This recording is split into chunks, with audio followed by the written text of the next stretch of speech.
பறையன்னாலே இழி சொல்லுன்ற மாதிரி இருக்கு. இந்த தலித்தியம்ன்றது வந்து வாரிசுகளை தாண்டி அடுத்த தலைமுறையை வந்து மிகப்பெரிய ஒரு படு பாதாளத்துக்கு தள்ளப்படுற சொல்லாத்தான் இந்த பார்க்க வேண்டியது இருக்கு. எங்க காவல் நிலையங்களெல்லாம் வந்து ஒரு கட்ட பஞ்சாயத்து நடக்குது அப்படின்னா இந்த முழு சிறப்பு துண்டு அணிஞ்சு போனவங்க தான் கட்ட பஞ்சாயத்து பண்றாங்க. நிறைய இடங்கள்ல வந்து விசிகா வந்து தாக்கி பதிவு போடுற மாதிரிலாம் போட்டிருக்கீங்க. அண்ணன் திருமாவளவன் வந்து பார்த்தீங்கன்னாக்க ஒரு 6-7 வயசு பையன் வந்து தன்னோட தலையில வந்து கலர் அடிச்சிருப்பான். அதை வந்து அண்ணன் வந்து தொட்டு ரசிக்கிறார். அப்போ அம்பேத்கர் மாதிரி நீ வரணும்னாக்க நீ படிடா, உனக்கு ஆயுதமே படிப்பு தாண்டான்னு சொன்னான். அவர் அண்ணன் ஒரு வார்த்தையில பேசியிருப்பார்.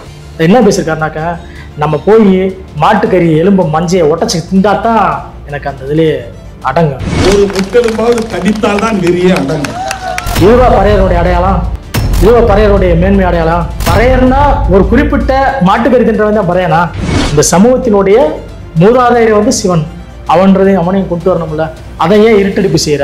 தலித்திய அரசியல் வந்து என்ன சொல்லுதுன்னா, இங்கே கார்பரேட்டுக்காரன்ட்ட காசு வாங்கணும்னாக்கா இந்த மாதிரியான விஷயங்களை வந்து பேசினா மட்டும்தான். மாட்டுக்கறி அரசியலை பேசணும், தப்படிக்கிற பறையடிக்கிற அரசியலை பேசணும், அடுத்து வந்து வேண்டாத சில குப்பையில கொண்டு வந்து கொட்டணும். இந்த பறையர் மக்கள் மேல கொட்டிட்டே இருக்கணும். இதுதான் இந்த அரசியலுடைய.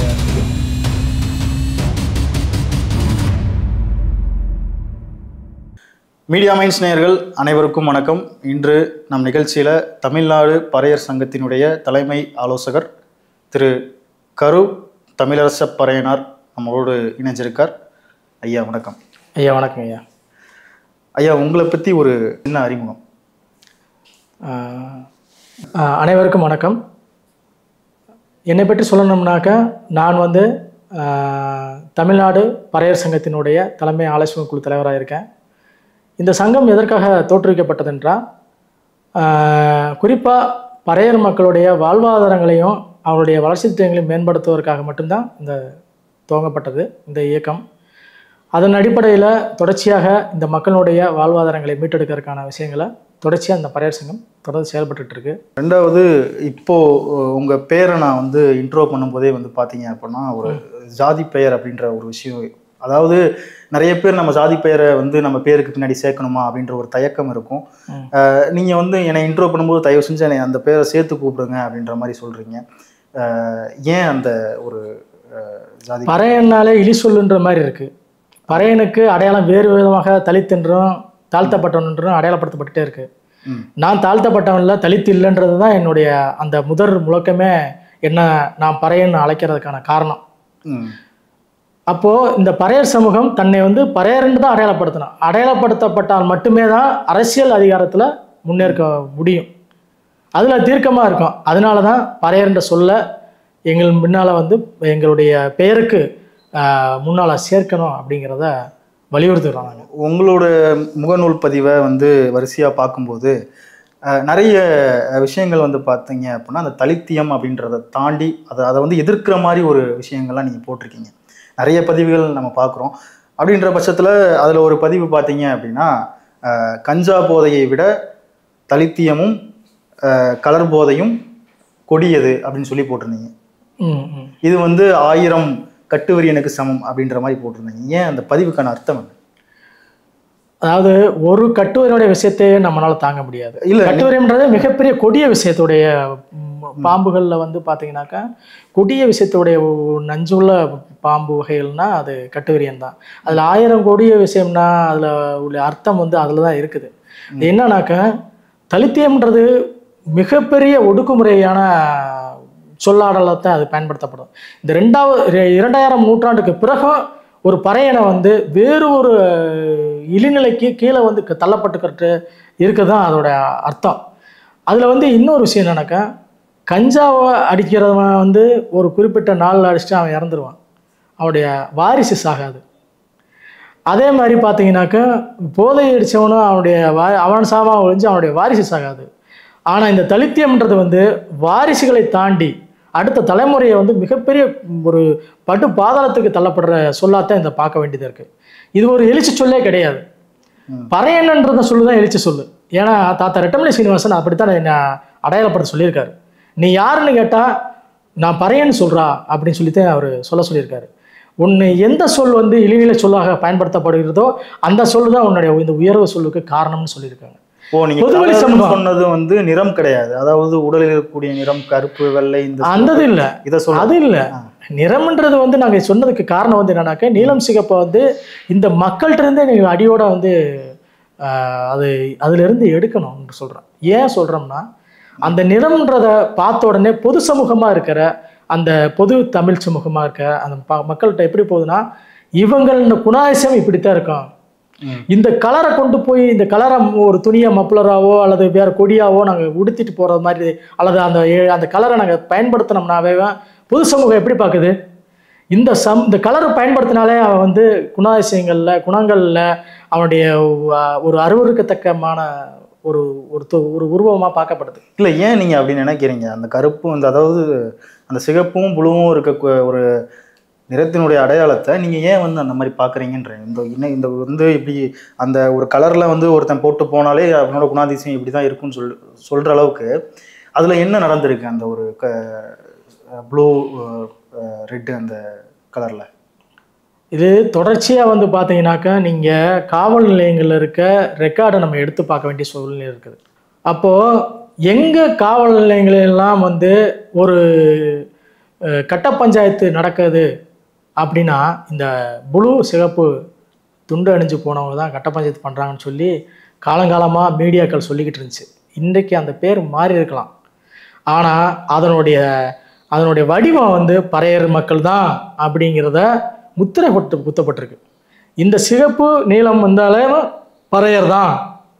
அவன் எங்கே வந்து குற்றச்செயல்களோ அல்லது எங்கெல்லாம் வந்து வேறு அருவருப்பான செயல் வந்து நடந்துக்கிட்டு இருக்கோ அங்கே எல்லாமே வந்து அது பறையர் தான் இருப்பான் அப்படிங்கிற பொதுசன பார்வையை வந்து அந்த கலர் தான் தீர்மானிக்குது. அதனால தான் மேன்மையாக இருக்கிற இரத்தத்தினுடைய வீரத்திற்கான இருக்கிற சிகப்பு கலரையும் இந்த சமூகத்திற்கு வந்து ஒரு மங்களகரமான ஒரு கலரு அப்படின்னா அது மஞ்சளையும் நாங்கள் அந்த கலரை வந்து பறையர் மக்கள்கிட்ட எங்களோட கொடியாகவும் அதை கொண்டு போய் சேர்த்துக்கிட்டு இருக்கோம்.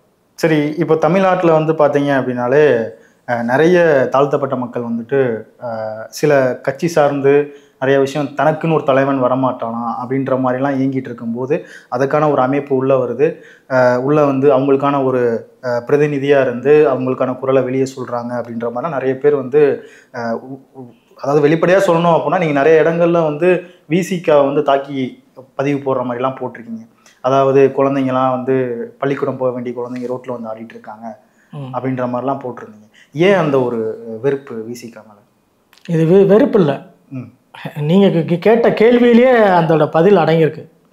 ஒரு 5 வயது சிறுவனுக்கு கீழே இருப்பான் அந்த சிறுவன், அவன் தலையில் அந்த நீலம் சிகப்பு கொடியை கட்டி அந்த மப்ளரை கட்டி தெருவில் ஆடுறான். அவன் தெருவில் ஆடணுமா ஒரு அரசாங்க உத்தியோகத்துக்கு போகணுமா?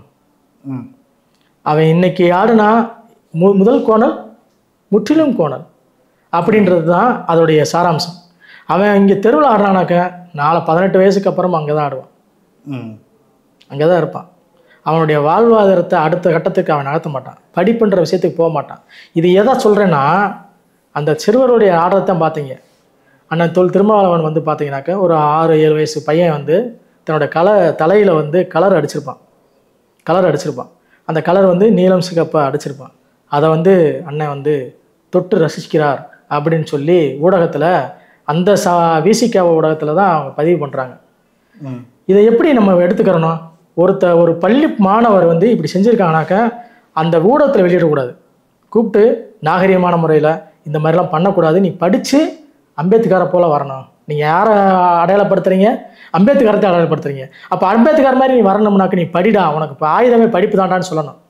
அந்த இடத்த மாறி இதை ரசிக்கிறாருன்னு நீங்கள் போடுறீங்கனாக்கா கண்டிப்பாக நாங்கள் எதிர்ப்புமா இல்லைங்களா?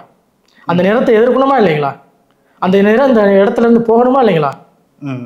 சரிங்களா? அந்த அடிப்படையில் தான் இந்த பறையர் சமூகத்திலிருந்து பிடித்த அந்த நிறம் இது வந்து அந்த இடத்துல இருந்து போகணும், அப்புறப்படுத்தப்பட வேணும் அப்படின்னு சொல்கிறோம். இது வந்து திருமாவளவனை வந்து நேரடியாக நாங்கள் தாக்குறோம்னா இல்லை, கொள்கை முரண்பாடு தான். இப்போ நீங்கள் சொன்ன மாதிரி வந்து அடுத்தடுத்து அரசியல் கட்சினாலும் சரி அடுத்தடுத்து வரும்போது வந்து பார்த்தீங்க அப்படின்னா இந்த அரசியல் சார்ந்த மக்கள் போகும்போது அவங்களுடைய கலாச்சாரம் பண்பாடு இதெல்லாம் இருட்டடிப்பு செய்யப்படுதா? 100% உண்மை, இருட்டடிப்பு செய்யப்படுது. இப்போ பறையனுக்குன்னு ஒரு மேன்மை இருக்கும் இல்லையா? பறையனாவே மேன்மையானவன், பறையனாவே ஒரு இந்த தொல்குடி பறையர், தமிழுடைய தொல்குடி ஆதிக்குடி தமிழ் பறையர். அப்படின்னும் போது அவனுடைய மேன்மையை சிதைக்கணும்னாக்கா வேற வேற வார்த்தைகளையும் வேற வேற கலாச்சாரங்களையும் சொல்லிக்கிட்டு வரணும். அதுக்கு காரணம் என்னன்னாக்கா, இப்போ மாட்டுக்கறின்றது ஒரு பெரிய கலாச்சாரமா? அது ஒரு உணவு. மாட்டுக்கறின்றது ஒரு உணவு. அந்த உணவோட விட்டுறணும். அதை கொண்டு வந்து பொதுவழி சமூகமாக இருக்க, பெருவழி சமூகமாக இருக்க, தாய்வழி சமூகமாக இருக்கிற, ஒரு தமிழ் சமூகமாக இருக்க, இந்த தமிழ் நிலப்பரப்பில் பெரு சமூகமாக இருக்கிற பறையர் மத்தியில் இந்த மாட்டுக்கறி தான் அடையாளம் அப்படின்னு பயன்படுத்துறத எதிர்க்கணுமா இல்லைங்களா? அவர் அண்ணன் ஒரு வார்த்தையில் பேசியிருப்பார். என்ன பேசியிருக்காருனாக்கா, நம்ம போய் மாட்டுக்கறி எலும்பு மஞ்சையை ஒட்டச்சி திண்டாதான் எனக்கு அந்த இதிலே அடங்கும் அப்படின்ற. இதுவா பறையருடைய அடையாளம்? இதுவா பறையருடைய மேன்மை அடையாளம்? பறையர்னா ஒரு குறிப்பிட்ட மாட்டுக்கறி தின்றவன் தான் பறையனா? சைவ வழி வந்தவன் பறையன், சிவன வழி கும்பிட்றவன் பறையன். சிவன் சொல்லிட்டா சங்கின்றுவான். சிவனை கும்பிட்டுட்டா நீ சங்கி. ஆடா, சிவன் வந்து தமிழன்டா அப்படின்னு என்னைக்காவது சொல்லி கொடுத்துருக்கோமா? தமிழ் பரப்புலன்டா ஒரு ஆண்ட ஒரு ஒரு மா வீரன் சொல்லி கொடுத்துருக்கோமா? ராவணன் நம்ம சொல்கிறோம். எப்படி? ராவணனை வந்து தமிழ் சமூகத்தினுடைய மிகப்பெரிய அடையாளமாக காட்டப்பட்டு இருக்கோம். அதே சிவனை கொண்டு வரணுமா இல்லையா? இந்த சமூகத்தினுடைய மூதாதையர் வந்து சிவன், அவனையும் கொண்டு வரணும்ல. அதை ஏன் இருட்டடிப்பு செய்கிற? ராவணனை எவ்வளோ தூரம் நம்ம வந்து மிகைப்படுத்தி இந்த பறையருக்கு மூத்த குடியில் இருக்கவன் ராவணன் அப்படின்னு கொண்டு போகிறையோ, அதே போல் சிவனுடைய வம்சாவளியான சாம்ப சிவர்கள், நாதப்பறையன், இதுக்கெல்லாம் முன்னோடி வந்தானே, இவனையும் ஒரு முன்னோர்ந்து கொண்டு போகணும்ல. அப்படி கொண்டு போகாததுக்கு காரணம் என்னன்னா, இங்கே என்னன்னா அரசியல், முழுக்க முழுக்க இது அரசியல். இது என்ன அரசியல்னா, தலித்திய அரசியல் வந்து என்ன சொல்லுதுன்னா, இங்கே கார்பரேட்டுக்காரன்ட்ட காசு வாங்கினோம்னாக்கா இந்த மாதிரியான விஷயங்களை வந்து பேசினா மட்டும்தான். மாட்டுக்கறி அரசியலை பேசணும், தப்படிக்கிற பறையடிக்கிற அரசியலை பேசணும், அடுத்து வந்து வேண்டாத சில குப்பையில் கொண்டு வந்து கொட்டணும், இந்த பறையர் மக்கள் மீது கொட்டிகிட்டே இருக்கணும். இதுதான் இந்த அரசியலுடைய இது. நீங்க சொன்ன மாதிரி இந்த கறி சாப்பிட்டா இந்த சமூகத்தை சேர்ந்தவர், இந்த கலர் வச்சிருந்தா இந்த சமூகத்தை சேர்ந்தவர், இந்த மாதிரியான ஒரு உடை அணிஞ்சா இந்த சமூகத்தை சேர்ந்தவர், அவர் தலை இந்த மாதிரி இருந்துச்சுன்னா இந்த சமூகத்தை சேர்ந்தவர், இந்த மாதிரியான அடையாளங்களே இல்லாத ஒரு அடையாளங்களை வந்து காட்டுறாங்க. பட் ஆனால் உண்மையான அடையாளங்கள், வரலாற்று சம்மந்தப்பட்ட கலாச்சார சம்மந்தப்பட்ட அடையாளங்களை வந்து வெளியே எடுத்துட்டு வர மாட்டாங்க அப்படின்ற மாதிரி சொல்றீங்க. நிச்சயமா. இப்போ கலாச்சாரம்ன்றது திருமண உறவுகளை மட்டும் அது முடிஞ்சறதில்லை. கலாச்சாரம்ன்றது திருமண உறவுகளை மட்டும் முடிஞ்சறதில்லை. அவன் வாழ்வியல் முறை ஒவ்வொரு நாளும் காலையில் எழுந்ததுலேருந்து தூங்குவது வரைக்கும் நடத்திக்கிட்டு இருக்க விதம் தான் அவனுடைய கலாச்சாரமே. அதில் வந்து எல்லாமே பலதரப்பட்ட மக்களையும் சந்திப்பான், பலதரப்பட்ட வியாபாரங்களை சந்திப்பான். அவன்கிட்ட இவன் குடுக்கல் வாங்கல், அல்லது அவனுடைய பண்பு, அவனை எப்படி நடத்துவது, ஒரு விருந்தாளி வந்தால் எப்படி உபசரிக்கிறது, அதே மாதிரி ஒரு பெண் கொடுத்து பெண் எடுக்கிறது எப்படி, இப்படி எல்லாத்தையுமே தொடர்புடையது தான். அவனோட என்னன்னாக்க கலாச்சாரம்னா என்ன நினைக்கிறான், பண்பாடுன்னு என்ன நினைக்கிறான், தெருவில் நின்று ஒரு தப்படிச்சுட்டு மேலடிச்சுட்டு ஆடுறதான் கலாச்சாரம் கொண்டு வரேன். நிச்சயமே கிடையாது. இதை தாண்டி இந்த சமூகத்திற்கு, பெருநிலப்புள்ள சமூகத்துக்கு சோறு கொடுக்குற சமூகம் இந்த பறையர் சமூகம். அப்போ இந்த உழைப்பாளி சமூகம், அந்த உழைப்பாளி சமூகத்தை ஒரு பறையோட இசைக்கருவியோடு நிப்பாட்டிடக்கூடாது. நாங்கள் அதை எதிர்க்கிறோம். ஒரு பறையனால பறையடிக்கிறவன் அவ்வளோதான் அடையாளம். இதுதான் நம்ம எதிர்க்க வேண்டிய சூழ்நிலை இருக்குது, அது தள்ளப்பட்டு இருக்கோம். அதே மாதிரி பறையனாலவன் செத்த மாட்டை தின்றவன். நீங்கள் மாட்டுக்கறி அரசியல் வேற, செத்த மாட்டு தின்றவன் தான் அங்கே பொருளே. நீங்கள் எங்கே வேணாலும் எடுத்துக்கு பாருங்க, செத்த மாட்டை தின்றவன் தான், செத்த பிணத்தை எரிக்கிறவன், செத்த இதைத்தான் வந்து பறையர் அடையாளமாக வச்சுக்கிட்டு இருக்கான். உண்மையிலே இந்த சமூகத்திலேயே வந்து மூத்த தொல்குடி தமிழர்களாகிய பறையர்கள் வந்து மேன்மையான பல குணங்கள் இருக்குது. ஒரு குணம் ரெண்டு குணம்லாம் இல்லை. அன்பு செய்தலிருந்து பிற உயிர்களுக்கு தீங்கு செய்தலிருந்து எல்லாமே கற்றுக் கொடுத்தது இந்த பறையர் இனம். அப்படிப்பட்ட பறையர் இனத்தை வந்து இரண்டு விஷயத்தில் மட்டும் அடைக்கக்கூடாது. அதாவது மாட்டுக்கறியிலையும் பறைய செய்திலையும் அடைக்கக்கூடாது. இதை தாண்டி அவனுக்கு வாழ்வியல் நிறைய இருக்குது அப்படிங்கிறத நாங்கள் தொடர்ச்சியாக சொல்லிக்கிட்டு இருக்கோம். அதில் தான் முரண்படுறோம். அதாவது அவருடைய எதிர்க்கிற கருத்து வந்து கருத்துகளாகத்தான் நாங்கள் வந்து முரண்பட்டு சொல்கிறோமே ஒழிஞ்சு அவருக்கு நமக்கு வந்து தனிப்பட்ட பகையோ காழ்ப்புணர்ச்சியே கிடையாது. இதனால் சொல்லுனா தமிழரசு வந்து உடனே பெரிய அரசியல் எதிராகுமா? நாளைக்கே தமிழரசன் வந்து இந்த மக்களுடைய ஏற்றுக்கொண்ட பெரிய தலைவராக போகிறானா, இல்லை செல்வந்தம் எனக்கு கிடச்சிட போதா, இல்லை பெரிய கோடீஸ்வரன் ஆகிற போகிறானா, அப்படிலாம் எதுவுமே கிடையாது. என் மக்களுடைய வாழ்வாதாரத்தையும் மீட்டெடுக்கணும், கலாச்சாரத்தையும் மீட்டெடுக்கணும். அப்படிங்கிறதுக்காக நான் தலித் இல்லை, நான் தாழ்த்தப்பட்டவன் இல்லை, நான் இந்த மண்ணினுடைய பூர்வகுடி பறையர் அப்படின்றத ஆணித்தரமாக எடுத்து சொல்லிட்டு இருக்கோம். கண்டிப்பாக நம்ம தொடர்ந்து பேசுவோம். அதே மாதிரி நீங்கள் வந்து ஒரு அமைப்பு மூலமாக இந்த ஒரு விழிப்புணர்வை மக்கள்கிட்ட கொண்டு போய் சேர்க்கணும் அப்படின்ற ஒரு பாதையில் போயிட்டுருக்கீங்க. கண்டிப்பாக அதுக்கும் எங்களோட குழு சார்பாக வாழ்த்துக்களை தெரிஞ்சுக்கிறோம். நம்ம தொடர்ந்து அடுத்த கணக்கில் பேசலாம்.